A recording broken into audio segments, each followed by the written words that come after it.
everyone. So I welcome you all to a channel which is Arihant पढ़ाकू. जैसे कि आप जानते हो मैं हूँ आपकी साइंस मेंटोर दिव्या और आज हम स्टार्ट करने वाले हैं MCQ सीरीज में metals and non metals that is chapter 3. So let's begin with chapter 3 और देखते हैं कि इस चैप्टर में हम क्या क्या पढ़ने वाले हैं. So let me tell you that the topics which are included in this chapter, they are introduction. We have metals and non-metals का पूरा हमें physical and chemical properties करना है, and then we have metallurgy, chemical bonding and alloys. तो ये हमारा आप कह सकते हो कि पूरा topics थे जो included थे इस chapter के अंदर. बट नाउ दिस टाइम हमारे इसमें से कुछ टॉपिक्स डिडक्ट हो गए हैं और डिडक्टेड टॉपिक्स हमारे पास है.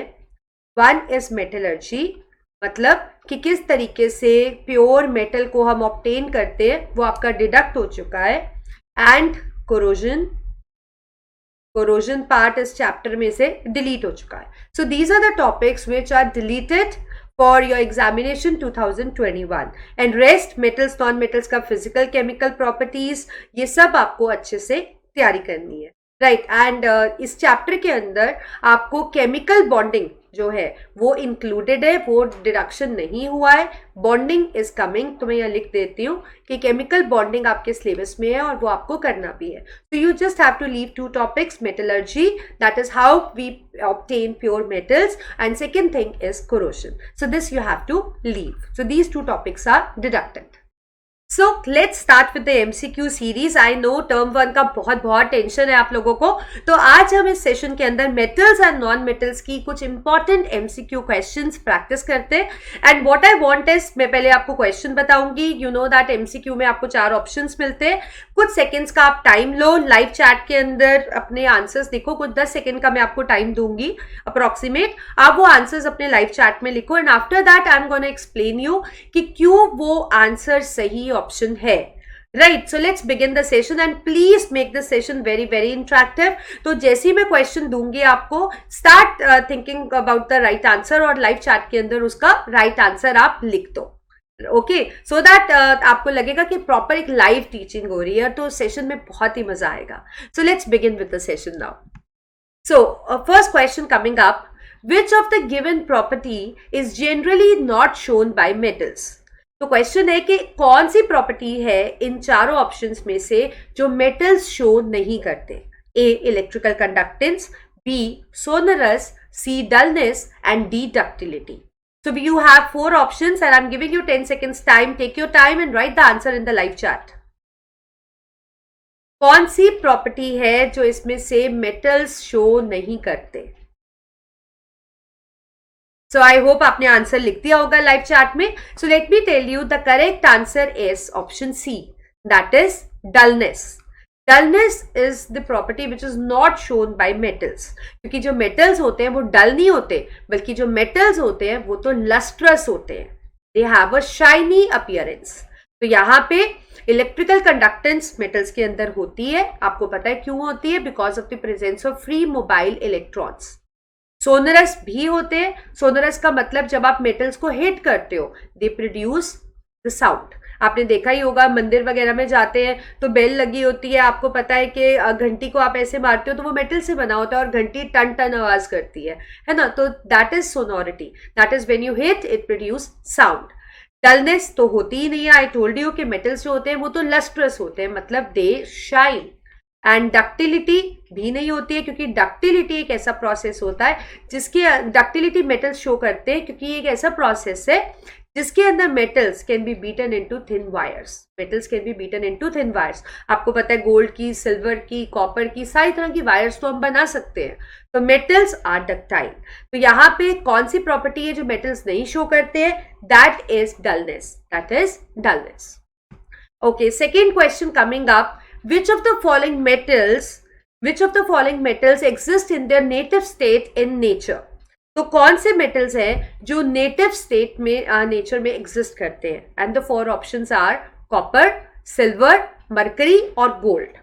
तो आपको बताना है नेटिव स्टेट का मतलब है. नेटिव स्टेट का मतलब है, मैं आपको बता देती हूँ, मतलब फ्री स्टेट में. कि कौन से मेटल्स हैं जो फ्री स्टेट में एग्जिस्ट करते हैं, मतलब किसी के साथ कंबाइन नहीं होते. और आपके पास 4 ऑप्शन है, कॉपर, मरकरी, सिल्वर, आपका सेकेंड ऑप्शन है, और डी ऑप्शन है आपका gold. And you have 10 seconds time. Please take your time, ध्यान से सोचो और लाइव चैट में मुझे इसका आंसर दे दो. Time is up and the correct answer is native state में एग्जिस्ट होने वाले हमारे जो मेटल्स है, इसके अंदर दो मेटल्स है, that is silver as well as gold. क्योंकि देखिए मेटल्स जो होते हैं, मोस्टली जो मेटल्स होते हैं उनकी रिएक्टिविटी अच्छी खासी होती है, दे आर क्वाइट रिएक्टिव. तो वो किसी ना किसी चीज के साथ रिएक्ट करके कंपाउंड फॉर्म में एग्जिस्ट करते हैं. बट जो रिएक्टिविटी सीरीज में नीचे आते हैं मेटल्स, जैसे कि आपके पास है सिल्वर, गोल्ड, प्लैटिनम, ये लीस्ट रिएक्टिव है. मैं यहाँ लिख देती हूँ, दे आर लीस्ट रिएक्टिव. और लीस्ट रिएक्टिव होने करके they exist in their native state. मतलब ये किसी के साथ कंबाइन नहीं होते, ये नेटिव स्टेट में एग्जिस्ट करते हैं. अब अगर इन चारों ऑप्शन में से आपको एक चूज करना होता तो हम गोल्ड को चूज करते हैं. क्यों? क्योंकि गोल्ड रिएक्टिविटी सीरीज में इन चारों में से सबसे नीचे आता है, वो लीस्ट रिएक्टिव है out of these all 4 options. Got it? But अगर आपको पेयर्स में दिया हो तो भी आप पिक कर लोगे. बट वैसे मैं आपको बताना चाह रही हूँ कि जो लीस्ट रिएक्टिव आपके जो नेटिव स्टेट में है वो है silver, gold and platinum. Okay, next question coming up. Which of the following metals exist in their native state in nature? अब देखो इस क्वेश्चन के अंदर we have the pairs. अभी आपको एक सिंगल दिया था, अभी यहाँ पे आपके पास पेयर्स है. तो pairs are copper and zinc, silver and gold, mercury and iron and sodium and potassium. So I told you कि जो मेटल्स रिएक्टिविटी सीरीज के अंदर बहुत ही ज्यादा नीचे, या आप कह सकते हो बॉटम पे आते हैं. ठीक है, बॉटम पे आपके लीस्ट रिएक्टिव कौन कौन से होते हैं? आपको पता है हाइड्रोजन के नीचे लेस रिएक्टिव वाले आपके पास है कॉपर, मरकरी, सिल्वर, गोल्ड और प्लैटिनम. तो इनमें से ये जो 3 है ये बहुत ही कम रिएक्टिव है, जो किसी के साथ कंबाइन नहीं करते हैं mostly, means they are least reactive. तो कॉपर एंड जिंक तो नहीं है, क्योंकि जिंक तो हाइड्रोजन से ऊपर आता है, तो ये पेयर बिल्कुल भी नहीं है. आयरन एंड मरकरी भी नहीं है, क्योंकि आयरन ज्यादा रिएक्टिव है. सोडियम एंड पोटेशियम तो बहुत ही रिएक्टिव है. तो यहां पे हमारा करेक्ट ऑप्शन कौन सा है? Option B. तो keep in mind when you have pairs, so you have to answer in a pair way. तो आपको दोनों एलिमेंट्स को देखकर बताना है. बट अगर आपके पास ऐसे ऑप्शन होगा तो आपको एक सिंगल एलिमेंट को कि कौन सा नीचे आता है रिएक्टिविटी सीरीज में, उसको पिक करना है. Okay, next question coming up. An alloy is, alloy जो होता है वो क्या होता है? ए ऑप्शन एक element, B option compound, C option homogeneous mixture और डी ऑप्शन हेट्रोजीनियस मिक्सचर. तो आपको बताना है बेसिकली जो अलॉय है वो क्या है. क्या वो एक एलिमेंट है, क्या वो एक कंपाउंड है, क्या वो होमोजीनियस मिक्सचर है, या वो हेट्रोजीनियस मिक्सचर है. Please take your time and let me know कि अलॉय जो है वो इनमें से क्या है. And your 10 seconds starts right now. Time is up and I think आपने लाइव चैट में अपना आंसर लिख दिया होगा. तो मैं आपको बताना चाहती हूँ पहले तो एलिमेंट क्या होता है. एलिमेंट एक ऐसा सब्सटेंस है जिसका सिंपलेस्ट सब्सटेंस है, मतलब जिससे वो बना है वो है एटम. और एलिमेंट को आप और सिंपलेस्ट सब्सटेंस में नहीं तोड़ सकते हो. ठीक है, जो कंपाउंड है वो बनता है जब एलिमेंट्स आपस में कंबाइन करते हैं एक डेफिनेट रेशियो में, they form compound. Homogeneous mixture की बात होती है जब 2 या 2 से ज्यादा सब्सटेंसेस को आप किसी भी रेशियो में मिक्स कर रहे हो तो वो आपके पास मिक्सचर हो जाता है, मतलब वो केमिकली कंबाइन नहीं होते. तो होमोजीनियस मिक्सचर वो होता है in which there is a uniform composition and properties throughout. और हेट्रोजीनियस मिक्सचर जिसमें आपने सब्सटेंसेस को मिक्स किया है बट यूनिफॉर्म कंपोजिशन और प्रॉपर्टीज थ्रू आउट मिक्सचर के नहीं है. अब बात करते हैं हम अलॉय की. अलॉय क्या होता है? Alloy is basically formed by mixing the metals and it is a homogeneous mixture of 2 or more metals. जो alloy है वो क्या है? homogeneous mixture of 2 or more metals. मतलब 2 या 2 से ज्यादा मेटल्स को आप जब हीट करते हो और उनको मिला देते हो और फिर उनको ठंडा होने के लिए रखते हो तो वो सब मिल जाता है, एक होमोजीनियस मिक्स हो जाता है, यूनिफॉर्म कंपोजिशन प्रॉपर्टीज हो जाती है उसकी and they form the alloy. और मैं आपको बताना चाहती हूँ कि जो अलॉय होता है, अलॉय के अंदर जो प्रॉपर्टीज होती है बहुत इंप्रूव्ड प्रॉपर्टीज होती है एज कंपेयर टू मेटल्स. ठीक है, तो यहां पे हमारा करेक्ट ऑप्शन कौन सा है? Option C. अलॉय क्या है? Alloy is a homogeneous mixture. Next question coming up. An element A is soft and can be cut with a knife. मतलब इस क्वेश्चन में बोला गया है हमारे पास एक एलिमेंट है ए जो कि सॉफ्ट है, इतना सॉफ्ट है कि नाइफ से काट सकते हैं. This is very reactive towards air. वो एयर के टूवर्ड्स बहुत ज्यादा रिएक्टिव है, मतलब जल्दी से रिएक्ट कर लेता है. And can not be kept open in air. इतना रिएक्टिव है कि आप उसको एयर में सीधा रख भी नहीं सकते हो. It reacts vigorously with water. Water के साथ भी बहुत जल्दी से रिएक्ट करता है. So what we have to do, we have to identify the element, and we have 4 options. Option 1 calcium, B magnesium, C sodium and D cesium. तो 4 options है आपके पास और आपको बताना है कि इन चारों में से कौन सा वो एलिमेंट है जो ये सारी प्रॉपर्टीज जो ऊपर दी गई है उनको जस्टिफाई करता है. Take your 10 seconds and write your answer in the live chat. So time is up and the correct option is option C. Out of these 4, sodium जो हमारे पास है वो एलिमेंट है जो कि इतना सॉफ्ट है कि आप उसको नाइफ से भी काट कर सकते हो. एयर के टूवर्ड्स रिएक्टिव भी है, एयर में ओपन भी नहीं रख सकते क्योंकि एयर में अगर ओपन रखते हैं ना तो ये बहुत जल्दी रिएक्ट करके अपनी ऑक्साइड बना देता है और रिएक्शन बहुत ज्यादा एक्सोथर्मिक होती है. इतनी एक्सोथर्मिक होती है कि एक्सप्लोजन हो जाती है. सो इसका कांटेक्ट हम एयर के साथ नहीं होने देते, इसलिए it is advise to keep it stored in a kerosene oil. और वाटर के साथ विग्रसली रिएक्ट करके एक स्ट्रॉन्ग अल्कली NaOH बना देता है. So C is the correct option. Next question. Alloys are homogeneous mixtures of a metal with a metal or non-metal. Which among the given alloys contain non-metal as one of the constituents? आपको बताया गया है कि जो alloys होते हैं वो homogeneous mixture होते हैं, मतलब यूनिफॉर्मली अच्छे से मिक्स हो जाते हैं, कंपोजिशन प्रॉपर्टी सेम रहती है जब हम मेटल को मेटल के साथ मिलाते हैं या मेटल को हम नॉन मेटल के साथ मिलाते हैं. अब यहाँ पे आपके पास 4 अलॉयज दिए हैं, ब्रास, ब्रॉन्ज, एल्निको और steel.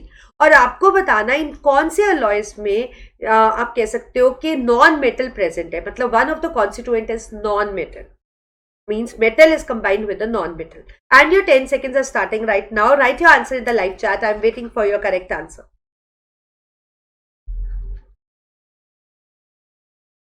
Time is up and the correct answer to this question is option D. It is steel. क्योंकि जो steel होता है, it is an alloy of iron and it is formed by mixing iron with a non-metal, that is carbon. Iron with a non-metal carbon. So steel is the correct option. Otherwise मैं आपको बताती हूँ, brass जो है, brass is formed of copper and zinc, मतलब 2 metal से ही बना है. Bronze is formed of copper and tin, again 2 metals. Alnico is formed of aluminium, इसके constituents तो इसके नाम में ही है, aluminium, nickel and cobalt. So out of this D is the correct option. I hope you got it. So let's move on to the next. So next question, 7th question we have is reaction between X and Y. X और Y के बीच में reaction होता है and it forms a compound Z. X और Y मिलकर Z बना देते हैं. मैं यहाँ लिख भी देती हूँ ताकि आपको इसको समझने में आसानी रहे. X loses electron, x electron lose करता है और वाई इलेक्ट्रॉन गेन करता है. तो आपको बताना है कि कौन सी प्रॉपर्टीज हैं जो जेड शो नहीं करता. विच of the given properties is not shown by Z. तो आपके पास 4 ऑप्शन है, हाई मेल्टिंग पॉइंट, लो मेल्टिंग पॉइंट, कंडक्ट इलेक्ट्रिसिटी या एग्जिस्ट एज सॉलिड. ठीक है, तो देखो एक्स वाई के साथ रिएक्ट करके जेड बनाता है, एक्स इलेक्ट्रॉन लूज करता है और वाई इलेक्ट्रॉन गेन करता है. ठीक है, हमें बताना है कि जेड में कौन सी प्रॉपर्टी नहीं है. हाई मेल्टिंग पॉइंट, लो मेल्टिंग पॉइंट, कंडक्ट इलेक्ट्रिसिटी और एग्जिस्ट एज सॉलिड. तो लेट मी टेल यू, यहां पे आपको हिंट दिया गया था, एक्स इलेक्ट्रॉन लूज कर रहा है और वाई गेन कर रहा है. तो बेसिकली यहां पे बॉन्ड कौन सा बन रहा है? Ionic bond. कौन सा बन रहा है? Ionic bond. और आयनिक बॉन्ड जो होता है, दैट मीन्स जिन कंपाउंड्स पे आयनिक बॉन्ड होता है वो आयनिक कंपाउंड्स होते हैं. वो क्या होते हैं? Ionic compounds. और आयनिक कंपाउंड्स बेसिकली वो कंपाउंड्स है जिसके अंदर पॉजिटिव नेगेटिव आयंस होते हैं. तो हाई मेल्टिंग पॉइंट भी होता है, इलेक्ट्रिसिटी भी कंडक्ट करते हैं क्योंकि आयंस दिख रहे हैं, and it exist as solid क्योंकि इनमें स्ट्रॉन्ग फोर्स ऑफ अट्रैक्शन रहता है. तो कौन सी प्रॉपर्टी है जो जेड शो नहीं करता? It is low melting point. तो option B is the correct option. This is not the property shown by compound Z which is the ionic compound. Okay, next question. Although metals form basic oxides, which of the given metals form an amphoteric oxide? हमें पता है कि जो normally metals हैं वो basic oxides बनाते हैं, ठीक है. आपको बताना है कि इनमें से कौन से मेटल्स हैं, A copper, B zinc, C Na या मैग्नीशियम, जो कि एम्फोटेरिक ऑक्साइड बनाता है. And your 10 seconds are starting right now. Take your time, please think wisely and write your answer in the live chat.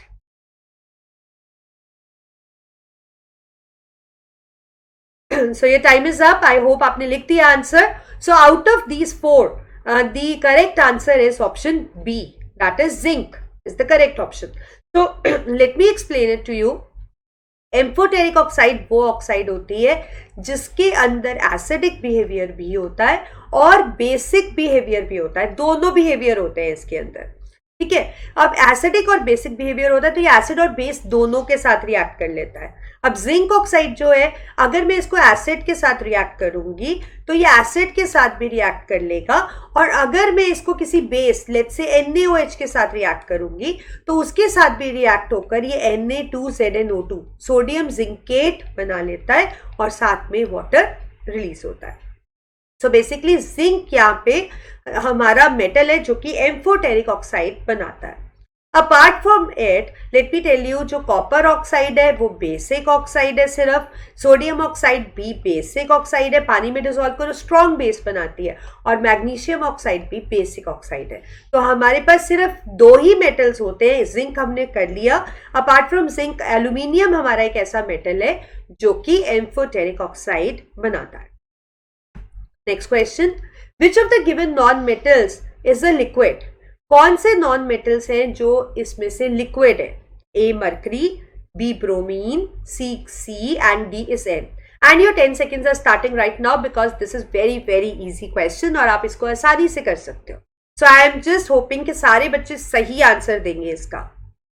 तो इनमें से कौन सा नॉन मेटल है which is liquid? Take your time and let me know. Take your time. Okay, time is up. Time is up and the correct option is option B, that is bromine. आपको याद रखना है कि जो हमारे non metals होते हैं वो सॉलिड स्टेट में भी एग्जिस्ट करते हैं. कुछ नॉन मेटल्स कुछ नहीं, सिर्फ एक ही नॉन मेटल लिक्विड है और कुछ नॉन मेटल्स गैसेस भी है. तो उनमें से नॉन मेटल जो लिक्विड है that is only and only bromine, जिसका सिंबल है Br. Apart from this mercury तो यहाँ पे ऑप्शन हो ही नहीं सकता था क्योंकि मरकरी तो आपके पास मेटल होता है. कार्बन ऑप्शन नहीं हो सकता था क्योंकि कार्बन सॉलिड स्टेट में एग्जिस्ट करता है. नाइट्रोजन भी नहीं हो सकता था क्योंकि नाइट्रोजन गैस में एग्जिस्ट करता है. So we are just left with bromine. So bromine is the correct option for this answer. Okay, next question. An aluminium strip is kept immersed in freshly prepared ferrous sulfate solution. Aluminium strip ferrous sulphate solution के अंदर हम रखते हैं एक test tube में, और change क्या देखने को मिलता है? A green solution turns brown, lower end of test tube turns hot, colourless gas is evolved, और light green solution turns blue. Take your time and write your answer in the live chat. I am waiting for your answer.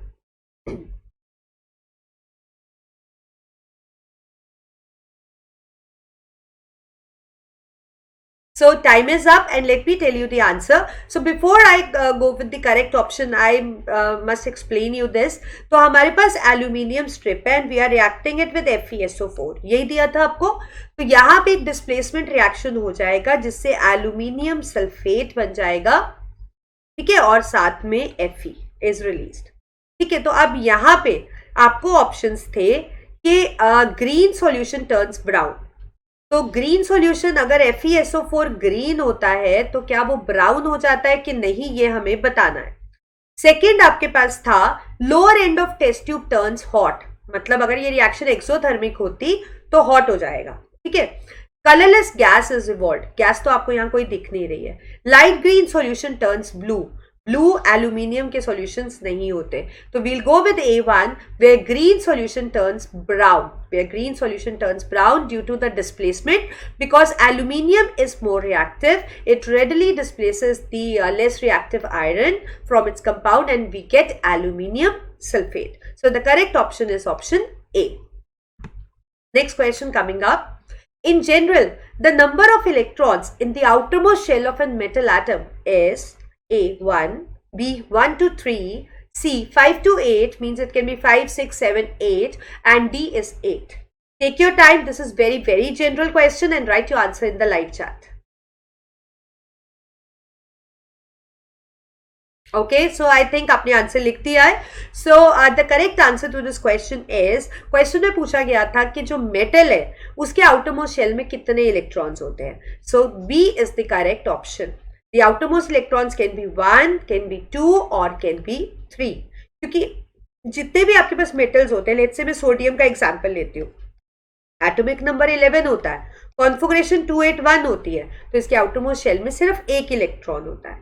ऐसे ही अगर मैं एक और metal का example ले लेती हूँ, मैग्नीशियम, उसका एटॉमिक नंबर है 12, कॉन्फिगरेशन है 282, इसके बैलेंस इलेक्ट्रॉन 2 होता है. ऐसे ही मैं एक और मेटल का एग्जांपल ले लेती हूँ जिसका एटॉमिक नंबर है 13, कॉन्फिगरेशन है 283, तो 3 इसके वैलेंस इलेक्ट्रॉन होते हैं. तो जितने भी मेटल्स होते हैं या तो उनका वैलेंस इलेक्ट्रॉन 1 होता है या 2 होता है या फिर 3 होता है. So you need to remember all the metal atoms, they possess 1, 2 or 3 as valence electron and they readily lose those electrons to form electropositive ions. Okay, next question coming up. Hematite is an ore of A iron, B copper, C zinc or D aluminium. यहाँ पे एक ओर का नाम दिया गया है और आपसे पूछा गया है ये किस चीज का ओर है. So let me tell you, ore is something, जैसे कि मैंने आपको बताया मेटल्स जो है वो रिएक्टिव फॉर्म में मिलते हैं, कंपाउंड फॉर्म में मिलते हैं. तो जो मेटल्स जिन कंपाउंड फॉर्म में मिलते हैं, जिनमें वो मिनरल्स के साथ कंबाइंड होते हैं, और या आप कह सकते हो वो मिनरल जिससे मेटल को एक्सट्रैक्ट कर सकते हैं, that is called as an ore. इसमें इम्प्योरिटीज भी रहती है और मेटल भी रहता है. तो हेमेटाइट आयरन, कॉपर, जिंक या एल्यूमिनियम में से किसका ओर है? Take your time and write your answer in the live chat. Time is up and the correct option is option A. It is an ore of iron. So let me tell you, iron के जो ore होते हैं वो कौन कौन से होते हैं? It is magnetite. Magnetite is an ore of iron. We have hematite is the popular ore of the iron, and we do have siderite. This is also the ore of the iron. So magnetite का formula होता है Fe3O4. It is also called as lodestone or natural magnet. Hematite is Fe2O3 and siderite is a carbonate ore where iron is combined with carbonate forming FeCO3. So out of it, hematite is the popular ore of the iron from which the iron is maximum extracted. And apart from this, यहाँ पे copper था, तो copper के जो ore है, like we have copper glance, we have copper pyrite, zinc का हमारे पास है जिंक ब्लेंड है, एल्यूमिनियम का पॉपुलर ओर है हमारे पास bauxite. This is bauxite, XIT. Right, तो यहाँ पे हमारा करेक्ट ऑप्शन कौन सा है? Option A, because haematite is an ore of iron. Okay, next question. Copper sulphate solution can be easily kept in a container made of lead, zinc, silver और aluminium. Symbols दिए थे, मैंने आपको नाम बता दिए, इजी कर दिया है, ताकि अगर सिंबल्स में भी किसी बच्चे को कंफ्यूजन है तो आई मस्ट टेल यू कि सिंबल्स अच्छे से लर्न करो. जरूरी नहीं है कि क्वेश्चन में पूरा नाम दिया होगा. अब लेड LEAD होता है, बट यहाँ पे PB उसका सिंबल है, तो अगर आपको सिंबल नहीं आएगा तो आप कैसे पहचानोगे? So you have to be thorough with the basics of the chemistry. ठीक है, तो copper sulphate solution can be easily kept in a container made of PB, Zn, Ag or aluminium. And your time starts right now. Write your answer in the live chat. And a hint to you, please make use of reactivity series to answer this question. Time is up and let me explain this question to you. आपको दिया था कि copper sulphate solution हम easily कौन से container में रख पाएंगे? लेड के कंटेनर में, जिंक के, सिल्वर के या एल्यूमिनियम के? तो पहली चीज तो अगर कोई सॉल्यूशन हम किसी कंटेनर में रखते हैं तो हम चाहते हैं कि वो सॉल्यूशन एज इट इज रहे, उसका नेचर, केमिकल कंपोजिशन बदले नहीं. ठीक है, तो यही चीज ध्यान रखती है कि जहां पे रिएक्शन होगा वहां पे उसका केमिकल कंपोजिशन बदल जाएगा और उसमें हम उसको नहीं स्टोर कर पाएंगे, क्योंकि वो जैसा है वैसा नहीं रहेगा. मतलब जैसे कॉपर सल्फेट है तो वो कॉपर सल्फेट नहीं रहेगा, कुछ और बन जाएगा. राइट, तो जहां पे रिएक्शन होगा वो फिट नहीं होगा स्टोर करने के लिए. तो देखते हैं अब CuSO4 को अगर PB के साथ करते हैं, सारा यहाँ लिख लेते हैं हम चारों के साथ के कहाँ रिएक्शन होता है कहाँ नहीं, ताकि हमें इजीली पता लग जाए. अब हमें पूछा गया है कि ये कहाँ पे स्टोर हो सकता है, तो किस कंटेनर में स्टोर होगा, जहां पे ये रिएक्ट नहीं करेगा वहां पे ये स्टोर हो पाएगा। अब देखिए रिएक्टिविटी सीरीज में पीबी तो कॉपर के ऊपर आता है, मतलब ज्यादा रिएक्टिव है, तो यहां तो रिएक्शन होगा, तो मतलब स्टोर हम लेड के कंटेनर में नहीं कर सकते। जिंक भी ज्यादा रिएक्टिव है, यहां भी रिएक्शन होगा। एल्यूमिनियम भी ज्यादा रिएक्टिव है, यहां भी रिएक्शन होगा। तो बचा सिर्फ ऑप्शन सी सिल्वर, क्योंकि रिएक्टिविटी सीरीज में आपके पास कॉपर, मरकरी और फिर आता है सिल्वर। मतलब सिल्वर लेस रिएक्टिव है, वो कॉपर को डिस्प्लेस नहीं कर पाएगा और यहाँ पे कोई रिएक्शन नहीं होगा। So that means silver container can be used to store copper sulphate. Next question, the ability of metals to be drawn into thin wires is known as A. malleability, B. ductility, C. sonority and D. we have conductivity। तो इस question में आपसे पूछा गया है कि आपको जो ये मेटल्स की एबिलिटी है इनटू थिन वायर्स, इसको आप किस में कन्वर्ट कर सकते हैं, मेलेबिलिटी, डक्टिलिटी, सोनोरिटी और conductivity. So let me tell you कि इसका जो आंसर है वो है हमारे पास option B, that is ductility. Ductility एक ऐसा प्रोसेस है जिसमें metals can be drawn into thin wires, so will go with ductility. Next question, what happens when calcium is treated with water? Option A, it does not react with water, it reacts violently with water, it reacts less violently or none। तो आपको दिया गया है कि क्या होगा जब calcium को हम पानी के साथ ट्रीट करेंगे। तो you have 4 options and please take your time and let me know, और अपना आंसर लाइव चैट के अंदर लिख दो। प्लीज टेल मी।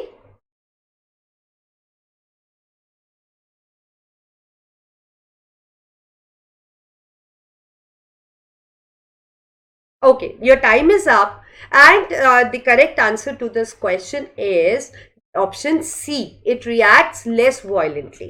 क्योंकि जो कैल्शियम है, कैल्शियम को जब हम पानी के साथ ट्रीट करते हैं it forms calcium hydroxide, but it react very very less violently. The reason being कि जो कैल्शियम का सरफेस है वो वाटर ड्रॉपलेट से ऑक्यूपाई हो जाता है, तो रिएक्शन का जो रेट है वो कम हो जाता है, it reacts less violently. Next question coming up, which one of the given metals do not react with cold as well as hot water? कौन से मेटल्स हैं जो कोल्ड और हॉट वाटर के साथ बिल्कुल रिएक्ट नहीं करते हैं? Option A sodium, B calcium, C magnesium और डी है आपके पास आयरन। तो हमें बताना है कि इनमें से कौन सा मेटल है जो कोल्ड और हॉट वाटर दोनों के साथ ही रिएक्ट नहीं करता। And please take your time and write your answer in the live chat.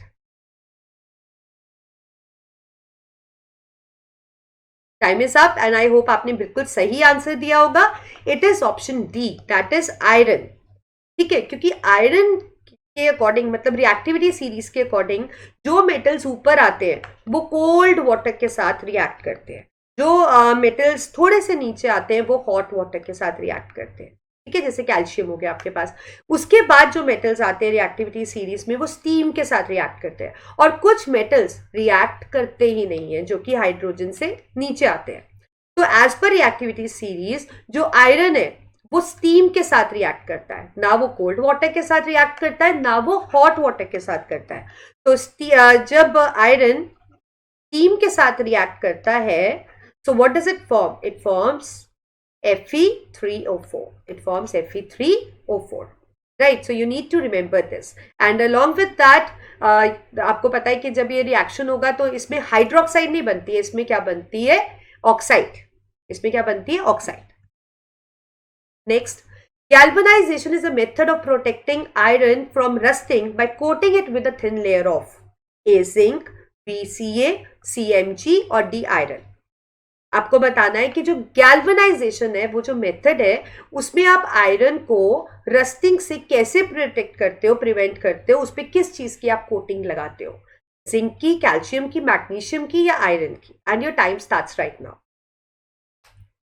Please think it over, think it wisely and write your answer in the live chat कि galvanisation के अंदर जो protection है आप iron की कैसे करते हो।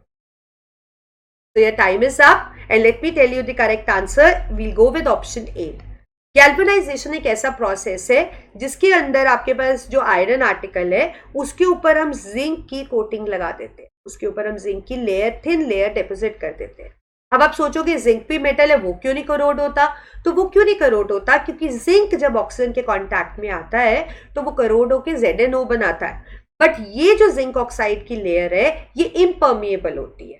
It doesn't allow the moist air to enter in, वो अंदर इसमें एंटर नहीं करने देती, because this layer is a zinc की लेयर लगाई, वो जिंक ऑक्साइड में टर्न हो गया and it won't allow the moist air to enter, right? So it will prevent the underlying iron. So in this way, galvanization can be useful in preventing the rusting.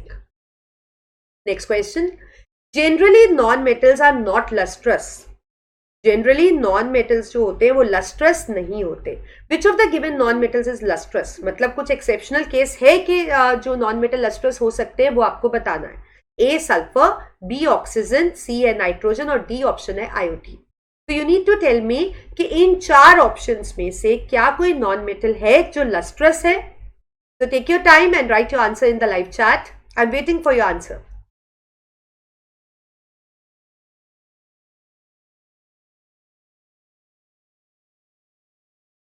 Okay, time is up and the correct option is option D. See, non metals जो होते हैं they are non lustrous. और non lustrous का मतलब क्या है? Non lustrous का मतलब है they don't have shiny appearance.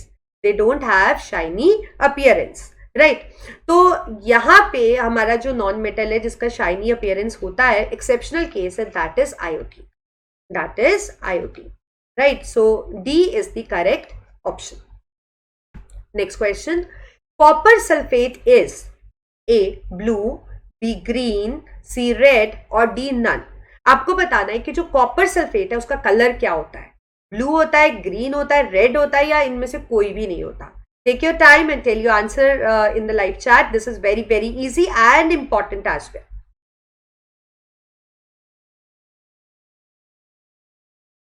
Time is up and the correct option is option A. Copper sulphate is blue in colour. Copper sulphate क्या होता है? Blue in colour. अक्सर आपने ऐसे क्वेश्चंस देखे होंगे कि zinc rod dipped in blue colour solution या ब्लू कलर सॉल्यूशन, मतलब कुछ भी इस तरीके से जो आपको आता है. Please remember copper sulphate is blue blue in colour. The aqueous solution of copper sulphate, I may right. If we talk about aqueous solution, it is blue in color. अच्छा, अगर आपके पास एक क्वेश्चन ऐसा भी आता है copper sulphate pentahydrate crystals, again it is blue in colour, ठीक है? बट अगर इसको हम हीट करें और अगर किसी तरीके से इसके 5 मॉलिक्यूल्स पानी के उड़ जाएं तो ये CuSO4 बन जाएगा, तो इसका ब्लू कलर खत्म हो जाएगा, it will turn white.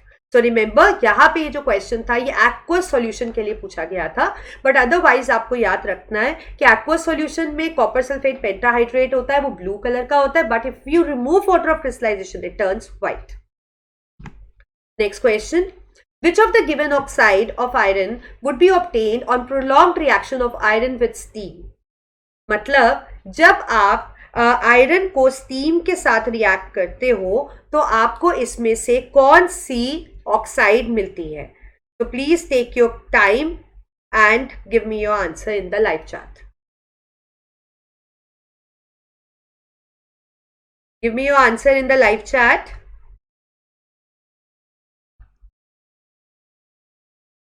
This is very important question, please take your time. तो आपके पास ऑप्शंस आपको पता लग चुके हैं कि आपके पास ऑप्शंस है. One is FeO, other is Fe2O3, third is Fe3O4 और fourth is both A and B. So let me tell you, in this case option C is correct. Please remember, this is quite important. When you react iron with steam, instead of forming FeO or Fe2O3, it forms the oxide with formula Fe3O4. It forms Fe3O4 and along with that we do get hydrogen gas. This is very very important, क्योंकि जब भी हम ये reaction करते हैं तो हम सोचते हैं Fe2O3 बनेगा या FeO बनेगा as per the valency of ferrous and ferric, but when iron react with steam it forms Fe3O4. Next question. Iron nail was suspended in CuSO4 solution and kept for a while. The solution is, iron nail को आपने CuSO4 solution में रखा और कुछ देर के बाद आपको क्या देखने को मिला? A. Remained blue and coating was found on nail. B. Turned green and a coating was formed on the nail. C. Remained blue and no coating was formed on the nail. D. Turned green and no coating was formed on the nail. Please take your time, read it carefully, understand it, and then write your answer in the live chat.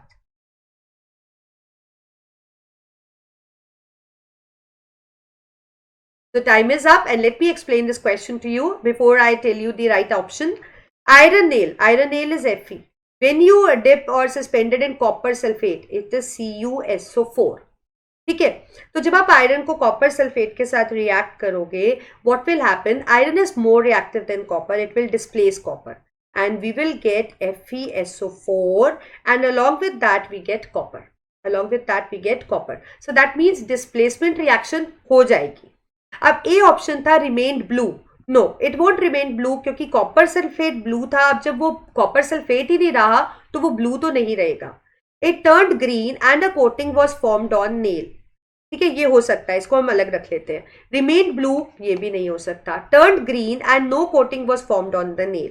तो अब यहां पे आप देखो कि turned green, ठीक है, तो ग्रीन, अगर ये ग्रीन कलर तो हो जाएगा क्योंकि फेरस सल्फेट ग्रीन होता है, तो आयरन पूरा का पूरा डिसॉल्व होकर उसमें आ गया and there is no coating formed on the nail क्योंकि नेल तो डिसॉल्व हो गया. So option D is the correct option.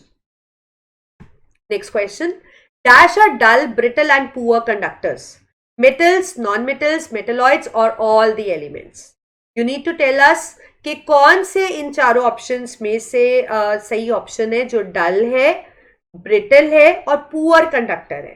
Take your time and write your answer in the live chat. This is very very general question. Time is up and let me tell you the correct answer. The correct answer is B, that is non-metals. So generally non-metals are dull, right? They don't luster, they don't shine, right? They are brittle, मतलब वो कच्चे भी होते हैं, and they are poor conductors because they don't have free mobile electrons in them. They don't have free mobile electrons in them, and that is the reason they are poor conductors. So option B is the correct option. Next question. Aluminium is used for making cooking utensils. Which of the following properties of aluminium are responsible for the same? A. Good thermal conductivity. B. Good electrical conductivity. C. Ductility. और D. None. आपको पूछा गया है कि जो aluminium है उससे हम कुकिंग यूटेंसिल्स बनाते हैं, ठीक है, तो कौन सी प्रॉपर्टी है जो उसको इस तरीके के यूज में काम आने में हेल्प करती है, मतलब कुकिंग यूटेंसिल्स बन पाते हैं. क्या अच्छी थर्मल कंडक्टिविटी या अच्छी इलेक्ट्रिकल कंडक्टिविटी, डक्टिलिटी या none of it. Take your time and it is very easy again, क्योंकि ये चीजें आप प्रैक्टिकली अपनी डेली लाइफ में यूज करते रहे हो तो आपको इसके आंसर आते होंगे. Time is up and the correct option is option A, good thermal conductivity. इसमें से हीट का कंडक्शन बहुत अच्छे से हो सकता है, इसीलिए इससे हम कुकिंग यूटेंसिल्स बनाते हैं, क्योंकि ऑब्वियसली कुकिंग यूटेंसिल्स हमें कुक करना है, हीट को स्प्रेड करना है, हीट पूरी अच्छे से इवनली डिस्ट्रीब्यूट होनी चाहिए ताकि खाना पक सके. तो good thermal conductivity is the property which makes the aluminium good for making cooking utensils. Good electrical conductivity नहीं, क्योंकि यहाँ पे कुछ इलेक्ट्रिकल कंडक्शन, कोई इलेक्ट्रिसिटी तो करंट कंडक्ट करनी नहीं है. डक्टिलिटी, ना कोई वायर बन रही है, तो इसलिए ऑप्शन ए हमारे पास correct option. Next question. Which of the following metal has highest melting point. आपके पास कुछ मेटल्स है और आपको बताना है कि कौन से मेटल का मेल्टिंग पॉइंट सबसे हाईएस्ट होता है. And the options are the first option is copper, and the second option is silver, C is sodium, and then we have tungsten. And please take your time and write your answer in the live chat.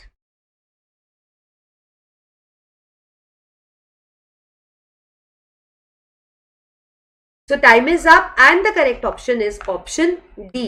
So out of all these four options, tungsten possesses the highest melting point and the melting point is 3422 degrees Celsius. So it has got the highest melting point. So tungsten is the correct option. Next question. The composition of aqua regia. जो aqua regia आपके पास होता है उसका हमारे पास composition क्या होता है. A. Dilute HCl is to concentrated HNO3 in the ratio of 3:1. Concentrated HCl and is to dilute HNO3 ratio 3:1. Concentrated HCl and ratio concentrated HNO3 ratio 3:1. या फिर dilute HCl और dilute HNO3 in ratio 3:1. So you need to tell me कि जो aqua regia होता है उसके अंदर क्या इनका concentration रहता है. What is the concentration? So take your time and write your answer in the live chat. Write your answer in the live chat. What is the concentration? और उसके बाद मैं आपके साथ डिस्कस करने वाली हूँ कि इसके अंदर आपके पास मतलब इसका यूज क्या रहता है. This also I'm going to discuss with you. So please take your time and let me know this answer.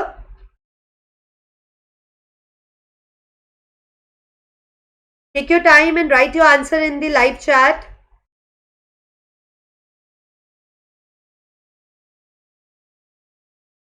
So time is up and the correct option is option C. That is, it possess concentrated HCl. इसमें दोनों चीजें concentrated होती है, याद रखो, HCl भी और nitric acid भी, और उसका रेशियो रहता है 3:1. और इस सॉल्यूशन का बहुत इंपॉर्टेंस है. ये सॉल्यूशन इतना स्ट्रॉन्ग है that it has the ability to dissolve noble metals in it. ये नोबल मेटल्स मतलब जो इतने कम रिएक्टिव मेटल्स होते हैं उनको भी अपने अंदर डिसॉल्व कर लेता है. Next question. Which of the following is a characteristic of metals? You have 4 characteristics and you have to pick the characteristic which is a correct characteristic for the metals. They have 1 to 3 valence electron. They have 4 to 8 valence electrons. They are brittle or they are capable to form anions. And your time is starting right now. Take your time and let me know. आपको बताना है कि कौन सी property metals को सही से justify करती है. इन चारों में से एक प्रॉपर्टी है. Time is up and the correct option is option A. देखो, जो मेटल्स होते हैं उनके आउटर मोस्ट शेल में 1, 2 या 3 वैलेंस इलेक्ट्रॉन होते हैं. 4 to 8 नहीं होते क्योंकि 4 to 8 valence electrons non metals के लास्ट शेल में होते हैं. ब्रिटल भी नहीं होते क्योंकि जो मेटल्स होते हैं वो तो काफी स्ट्रॉन्ग होते हैं, उनका टेंसाइल स्ट्रेंथ काफी हाई होता है और वो एनायंस नहीं बनाते हैं. They have tendency to lose electron और लूज करने के बाद कोई भी एलिमेंट केटायन बनाता है. So they have tendency to form cation, not anions. So option A is the correct option. Next question. The second most abundant metal in the earth crust, and the option are we have oxygen, silicon, aluminium and iron. And take your time and let me know the answer in the live chat. Please take your time and let me know. So your time is up and the correct option is iron. Option D is the correct option. Iron is the most abundant metal which is found in the earth crust. और ores तो हम इसके discuss कर ही चुके हैं. इसके ores है haematite, ठीक है, magnetite, then we have siderite. These are the commonly found ores of iron. Okay, next question. Which among the given statements is incorrect for magnesium metal? Magnesium metal के लिए इन चारों स्टेटमेंट में से कौन सा स्टेटमेंट करेक्ट नहीं है? A. It burns in oxygen with a dazzling white flame. B. It reacts with cold water to form magnesium oxide and evolves hydrogen gas. C. It reacts with hot water to form magnesium hydroxide and evolves hydrogen gas. It reacts with steam to form magnesium hydroxide and evolves hydrogen gas. So take your time and write the correct answer in the live chat. कौन सा statement incorrect है? Correct नहीं, incorrect पूछा गया. So time is up and let me explain all the options to you. पहला option था it burns in oxygen with a dazzling flame. It is a correct option क्योंकि जब magnesium को आप एयर में बर्न करते हो it forms magnesium oxide और यहाँ पे जो फ्लेम रहती है वो dazzling white flame ही होती है. Second, it reacts with cold water to form magnesium oxide and evolves hydrogen gas. Right, it is not correct because whenever anything reacts with cold water, it forms hydroxide. तो cold और hot water की तो यहाँ बात ही नहीं आती है ना. पहले तो water के साथ hydroxide बनता है, oxide बनता ही नहीं है. तो ये गलत है. C, it reacts with hot water to form magnesium hydroxide and liberate hydrogen gas. This is correct. It reacts with steam to form magnesium hydroxide and evolves hydrogen gas. Even this is incorrect because it doesn't react with steam. Right, so B and D option are incorrect option. B and D options are incorrect option. They don't justify about the magnesium metal. Next, which of the given non-metal is good conductor of electricity? So you have 4 non-metals, oxygen, silicon, graphite and nitrogen, and we need to tell कि कौन सा non-metal good conductor है. Good, bad नहीं, good. Take your time and write your answer in the live chat.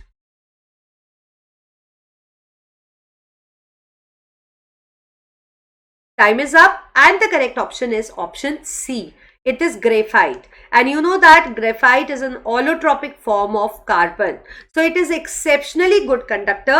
Otherwise अगर हम non metals की बात करते हैं तो non metals do not possess free mobile electrons. उनके अंदर free mobile electrons नहीं होते, so generally they are poor conductor of heat and electricity. But exceptionally graphite is a good conductor. Okay, next question. Ringing of bell in the temple. Temple में bell होती है, आप जाते हो बजाते हो, वो बजती भी है. It is associated with which property of metal? Ductility, sonority, malleability और tensile strength. Take your time and write your answer in the live chat. And this is very commonly found example and I think आप इसका answer सही से दे पाओ. The time is up and the correct option is option B. The ringing of bell that you hear in the temple when you hit the bell, it is just because of the sonority. क्योंकि वो metal से बनी होती है और जो metals होते हैं they are sonorous. Sonorous का मतलब है when you hit them they produce sound. When you hit them they produce sound. और ductility का मतलब तो होता है metal से wires बनाना. Malleability का मतलब होता है sheets बनाना. और tensile strength उसकी strongness बताती है. तो यहाँ पे जो correct option है वो है option B. Okay, next question. Triple bond is present in A, nitrogen molecule, B, hydrogen molecule, C, oxygen molecule और both A and B. आपको बताना है कि जो ट्रिपल बॉन्ड है वो इन चारों में से किस पे प्रेजेंट होता है. Take your time and write your answer in the live chat.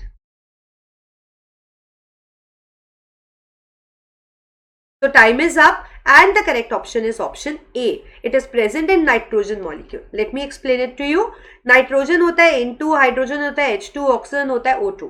तो नाइट्रोजन के अंदर 3 इलेक्ट्रॉन पेयर्स शेयर होते हैं म्यूचुअली इस तरीके से, क्योंकि जो नाइट्रोजन का एटॉमिक नंबर है 7, कॉन्फिगरेशन है 2,5, तो 3 इलेक्ट्रॉन्स चाहिए. तो बेसिकली इस तरीके से one second I make it again. यहाँ पे मैं आपको बनाकर दिखाती हूँ. We have 3 electrons and we again have 3 electrons. तो ये नाइट्रोजन के अपने 5 इलेक्ट्रॉन्स और 3 इसने बॉन्ड बना लिया और ऐसी इसने बना. तो बेसिकली ट्रिपल नाइट्रोजन मॉलिक्यूल के अंदर बॉन्ड बनता है, ट्रिपल कोवेलेंट बॉन्ड, क्योंकि 3 इलेक्ट्रॉन्स दोनों नाइट्रोजन एटम कंट्रीब्यूट करते हैं. हाइड्रोजन के अंदर सिंगल कोवेलेंट बॉन्ड बनता है, ऑक्सीजन के अंदर डबल बनता है. ठीक है, तो यहाँ पे हमारा करेक्ट ऑप्शन कौन सा है? Nitrogen molecule. Next question. The polar covalent bond is present in nitrogen molecule, hydrogen chloride, zinc chloride or none of it. And your time starts right now and write your answer in the live chat. Jaldi jaldi likho. We are just left with 2-3 questions more. Time is up and the correct option is option B, that is in HCl. अब देखो यहाँ पे polar covalent bond, इसका मतलब क्या होता है? आपको पता है कोवेलेंट बॉन्ड वो होता है जो शेयरिंग ऑफ इलेक्ट्रॉन से बनता है.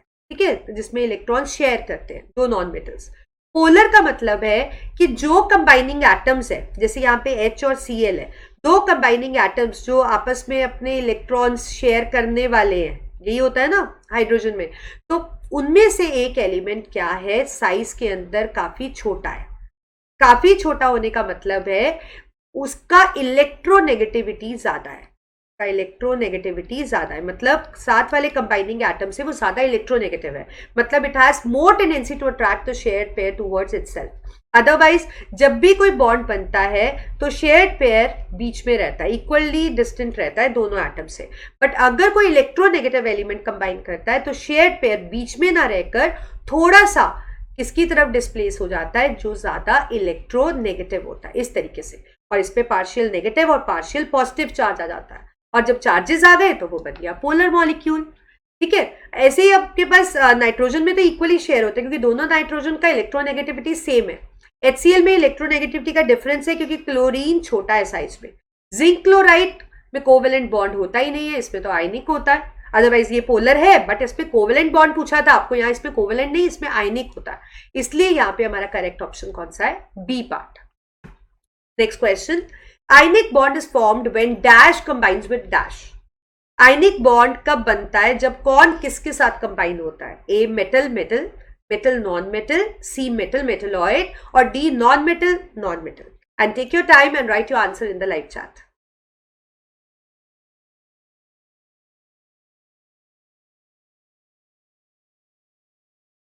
Time is up and the correct option is option B.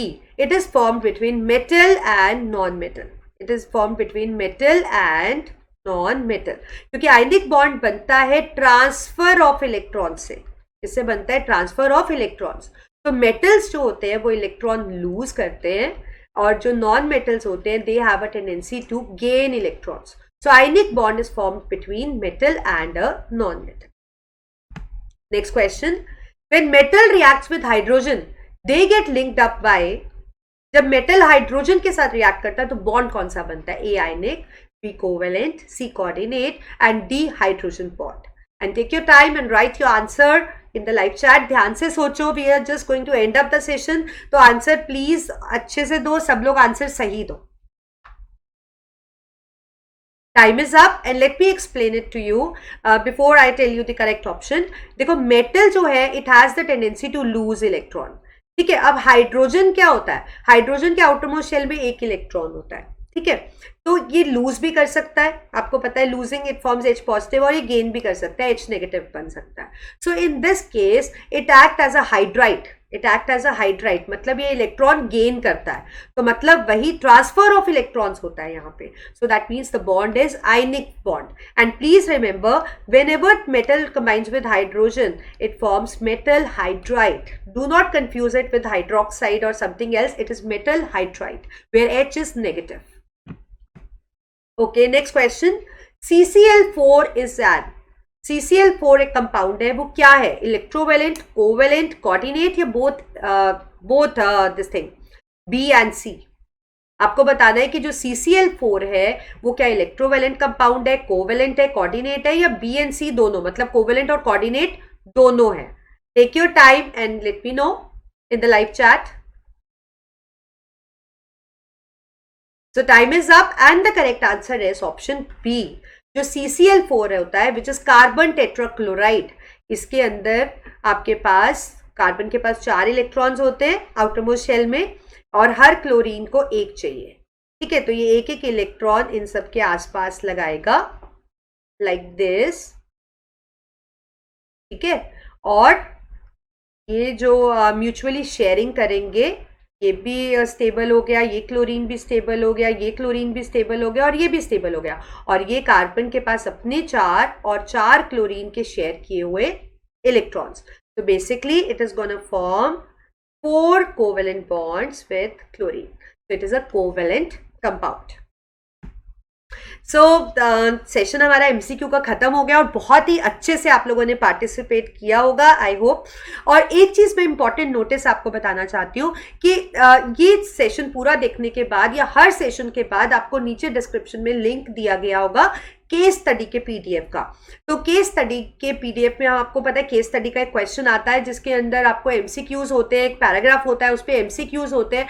तो प्लीज प्लीज एंड प्लीज आप उसको वहां से डाउनलोड करो, and that is meant for your practice, और उसको आप प्रैक्टिस करो।